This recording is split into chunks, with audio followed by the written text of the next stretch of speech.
Hey, it's Joe Amoia, founder and creator of GPSforLove.com. I recently received an email from one of the members of our GPS for Love community, and she asked, Joe, how long do I date a guy before pulling the plug? And you know what? This is such a great question that I want to create a video for it. Because dating is about finding out if a guy is the right guy that you want to be in a relationship with. So my advice is, number one, is you got to get clear exactly what you're looking for. Know that if you're going to spend the rest of your life with someone, what is it that you need? Not is it what you would like, what is it that you want, what is it that you would prefer, but what is it that you need? What are those important qualities and characteristics that you absolutely positively must have if you're going to spend the rest of your life with someone, if that's your goal? That's what I call creating your checklist for love. So once you identify that, then your job is to date someone to see if they have the kind of qualities that you're looking for. So they get like a probation period. You know, when a company wants to hire somebody, they know what they're looking for. They know the criteria that the job entails. And so they look over a person's resume, they put them through a couple of interviews to see, is this the kind of person that we're looking for? Is this the kind of person we want to pay every week to do the job? Do we believe in this person and their ability to get this job done? Well, if they do, then they put that person on a probation period. Because just because it looks good on paper and just because the first few dates go well, the first few interviews go well, doesn't necessarily mean that that person is for real, that they're going to be able to do the job. Doesn't mean that it's a good fit for them and it's a good fit for you. So that's the way you kind of have to look at this. You know, is that the purpose of dating is to get to know someone, to see. And dating and the probation period is the important part for you to pay attention. That's where you keep your eyes and ears open. And that's where I suggest that you keep your legs closed, because opening up your legs and going there is going to put you into an emotional state. Your oxytocin is going to kick in, the estrogen and your hormones are going to kick in, and it makes it so much easier to ignore the red flags, to ignore the signals, to ignore the things that are letting you know that he's not the right guy for you. So here's what I suggest. You get clear on your checklist for love. Okay, identify those important qualities and characteristics that you absolutely positively must have. Number two, keep your eyes and ears open. Simply date the person. Get to know them. Go out a bunch of times. Observe how they live their life. Observe how they treat you. Do they show up consistently? And once you do that, you go through your list and you see if they have everything that you're looking for.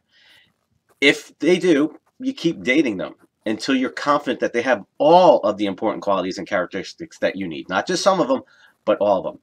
And if they don't, the second that you realize that this guy cannot give you the things that you need, you got to get rid of him. Now, if you're really good and you're on your game, you can recognize that really, really quickly. You know, most guys, it's pretty obvious when you're dating them, when you're getting to know them. You can talk to them on the phone the first day and, nope, this guy doesn't have what I'm looking for.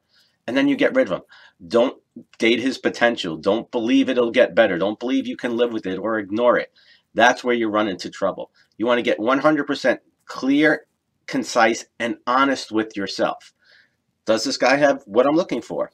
You date him. If he does, you keep dating him until you are confident that he's got everything, all those important qualities and characteristics on your list. If you don't, boot his butt to the curb, move on, and go find the guy that you will. So let's review. Number one, get clear on your checklist for love. What is it that you absolutely need if you're going to spend the rest of your life with someone? Number two, keep your eyes and ears open. Screen them. Ask some questions, just like in a job interview. Don't interrogate them, but just see, hey, are you the kind of guy that I'm looking for? You know, and you do this all in your head. He doesn't even have to know about it. Okay?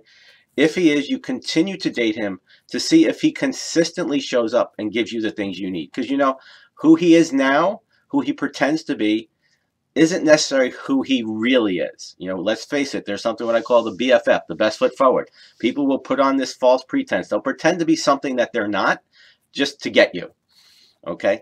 But you know that. Okay? That's part of the game. It's part of the interview knowing, oh yeah, he's going to say and do all the right things to get the job. But once he gets the job, can he deliver? That's where you know. That's where you're clear. That's where you're honest with yourself. And so number three, once you realize that he cannot give you simply one of those things on your list, one of the things that you need, not that you want, that's when you get rid of him. So that's how you know when to walk away. And that's going to be, if you really do this properly, you're going to find that out relatively quickly. For some, it might be the first conversation, first or second date, Or if you start dating someone before you're in a relationship, you'll figure that out within a couple weeks max. And that's why I suggest that you date a bunch of people. That doesn't mean that you sleep with a bunch of people. It doesn't mean that you get in a relationship. But just like a company that's interviewing people, they're interviewing a bunch of people. They don't just interview one guy and wait to see if he works out. They interview a bunch to find the right and best person for them. So, no, I threw a lot at you, but this is something that's really important. So I want you to go back, listen to this again, and I want to know from you, where do you tend to go wrong? Do you tend to just jump into relationships? Do you not screen well enough? Do you date too long? Do you not give guys a chance? What is your pattern? What is your habit? And share. I want you to share it in the box below, because maybe it'll be another video. Who knows? We'll see you next time. Much love.